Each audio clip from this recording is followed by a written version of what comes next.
Hey guys, XJ9 here, and here's gonna be a real quick video about the upcoming Heist and Thieving level increase new skilling update.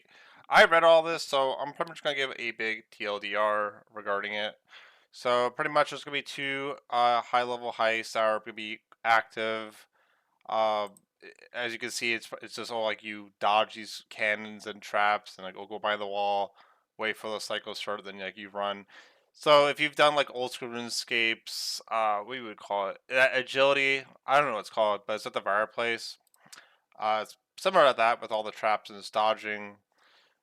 There's one for the Dragonkin and one at Caradit, and obviously you're gonna need to get into the entrance of Caradit, which is like you can do that like level 1 archaeology, so it doesn't matter.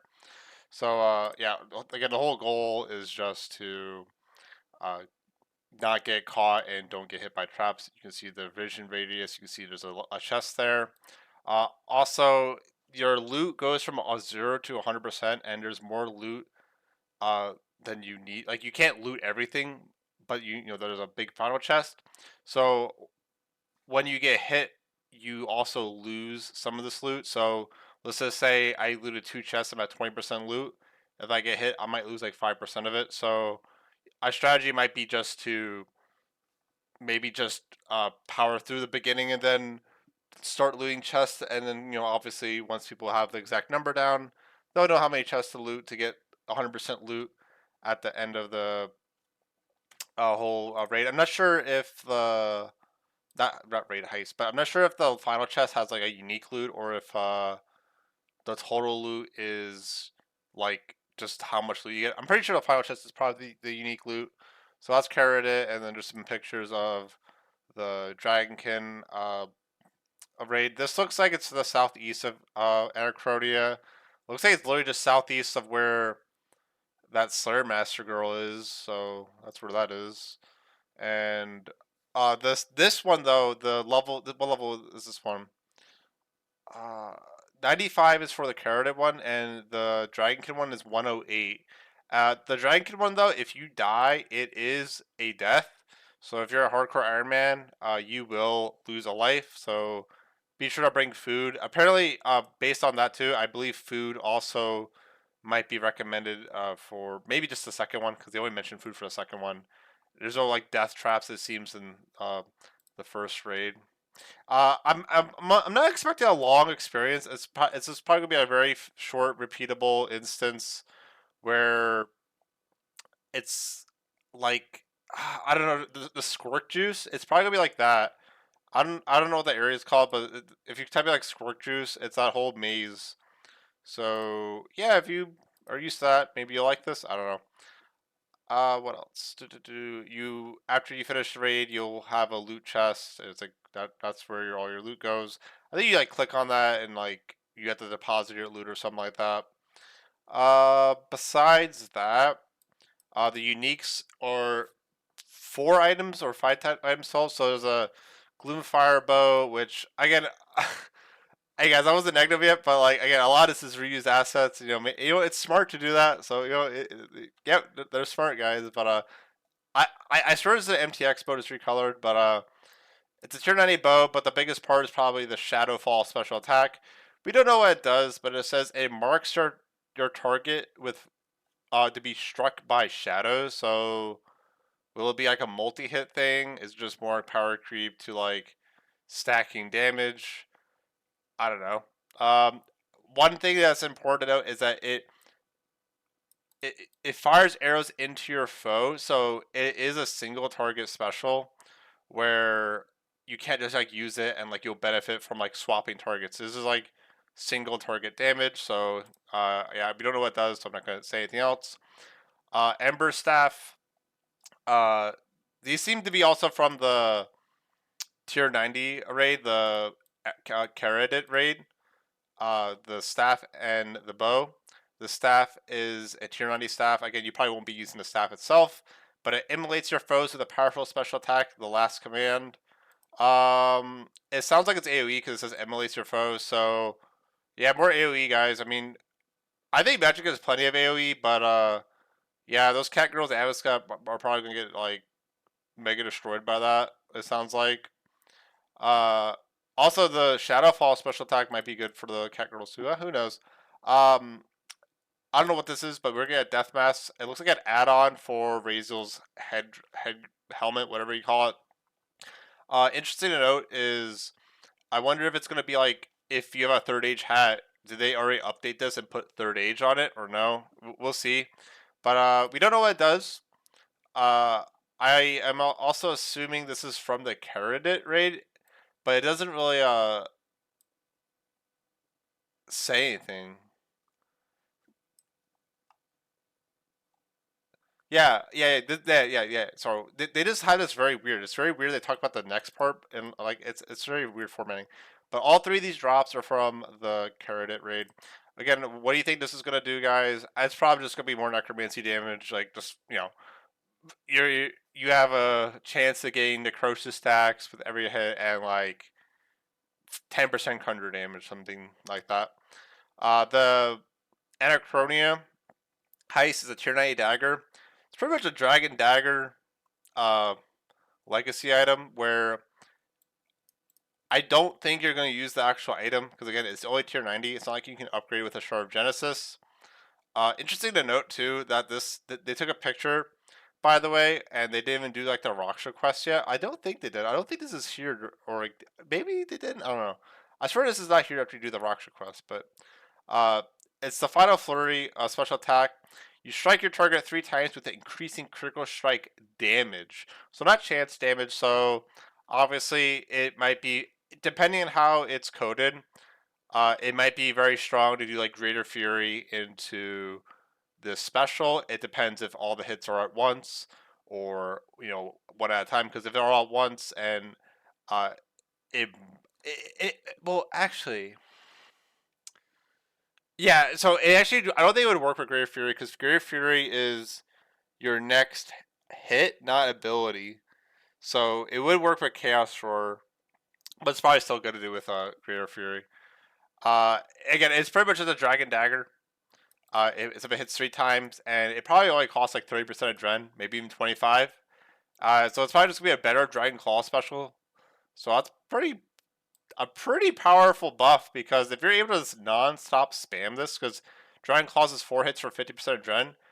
If this is 3 hits for 30% of Dren, that is pretty crazy. It obviously depends on the damage, but like yeah, this is probably gonna be absolutely broken. There you go, guys. More power creep. Node and Spike Harness. So what this does is it goes into pocket slot item.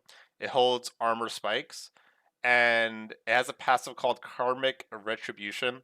It increases the power of your armor spikes with a bonus from your melee power armor damage bonus that gains strength when you are at a lower health threshold. So it's kind of like Darox, but with spikes.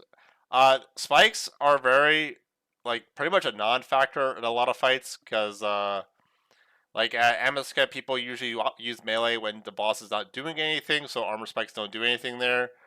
Um, the lower HP threshold also only boosts the damage of spikes. Again, armor spikes. I've tried out melee, and you barely use any during fights. You have to be like tanking the boss for it to like actually do anything, and even then, it's like so minor. It would have to be quite powerful because you would have to give up your Zemergul's Nexus bonus, which would kind of suck. You lose that I think extra 1 second to like debilitate. We'll see. Again, armor spikes are pretty dog shit, so we'll see if they actually make them good. I don't know. I feel like it doesn't even need this. They really need to make armor spikes better. They just should. Armor spikes should just work from any range, in my opinion, as long as you're burning full melee, and that's it. I don't know why they don't. Uh, Core gameplay edition. So they've added or like updated a lot of pickpocketing with stalls, pickpocketing itself, and chess. A lot of the content is geared between level 100 to 120. Again, probably because of the aging player base, and also I feel like thieving does have plenty of things to do. 1 to 99. It's just a lot of the things are outdated, and they just need to update them, which they did. So, what happened? So, there's chests that you can loot. If you're not familiar with chests are, if you look at your skill guide, like even right now, you can look like RD chests, you get like blood runes and stuff. They pretty much updated that stuff. So You can see a whole list here. I'm not gonna like say anything like everything here. You can read it. Notable ones though are Razil Citadel at level 119 Thieving. You can get Necro Runes. I wonder how many Necro Runes you can get an hour. Maybe that could be a good choice for like an Iron Man who doesn't feel like, I don't know, doing necromancy uh, rituals, or like maybe they want to train thieving, or maybe someone wants to make money doing thieving because necromancy runes are always in demand. I blame Lord of Bones. Congealed Blood's like a non-factor. I mean, I don't know. It's okay. You can get black gear from the White Knights equipment stores chest, so that's pretty interesting. I think you already buy a lot of black gear though.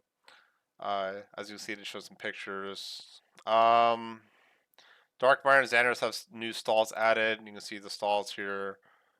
Um, it's a meat stall at Darkmire, magic stall, and potion stall. Meat stall has meat packs and Geo Blood and Meaty Mush. Is this Iron Man stuff really? Magic stall, blood, death, soul runes, battle staves. I don't know how good that is. It doesn't really sound that good, but I don't know. That's something. And potion stall high, extreme potions, high level potions. I'm curious of the XP rates on this. I have a feeling the loot and XP is gonna be very mediocre. I like they usually always get the balance wrong on this type of stuff.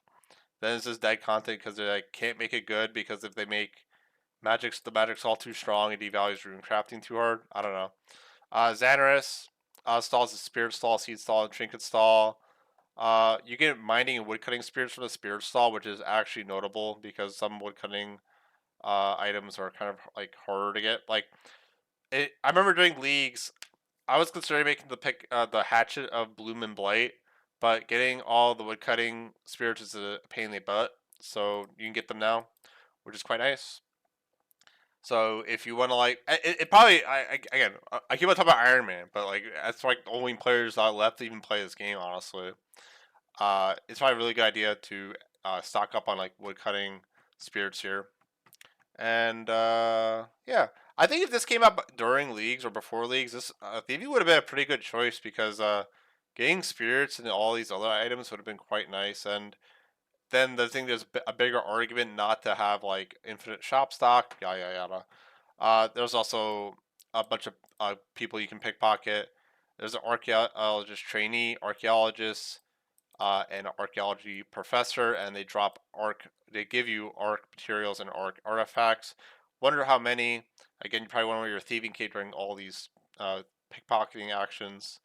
Probably a good way to actually, I don't know, get. It depends. I really wonder what type of materials they'll drop. And anything else notable? Gobi scavengers drop Techie and Burial Charms, which is probably good for raid to get the max cap instantly pretty fast. Um, and besides that, doesn't really nothing really seems notable. Fire Lord's ladies drop blood runes, death runes, and congeal blood.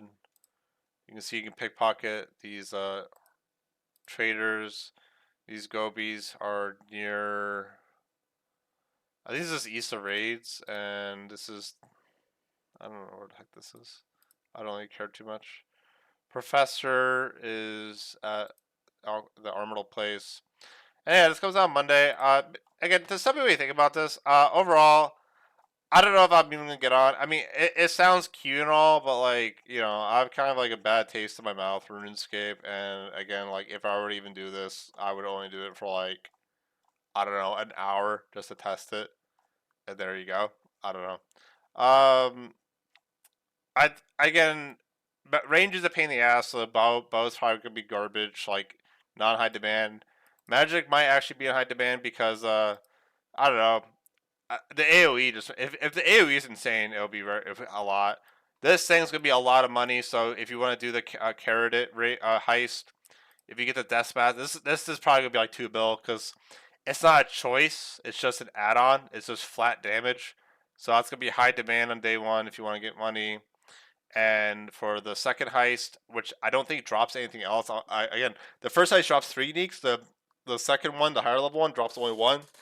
It's this dagger that's probably just a mega juice dragon claw that's like ridiculously powerful. So yeah. Oh well, it also does drop the noted spike harness, but again, armor spikes are so meh. So Yeah, tell me what you think. That's it. Bye bye.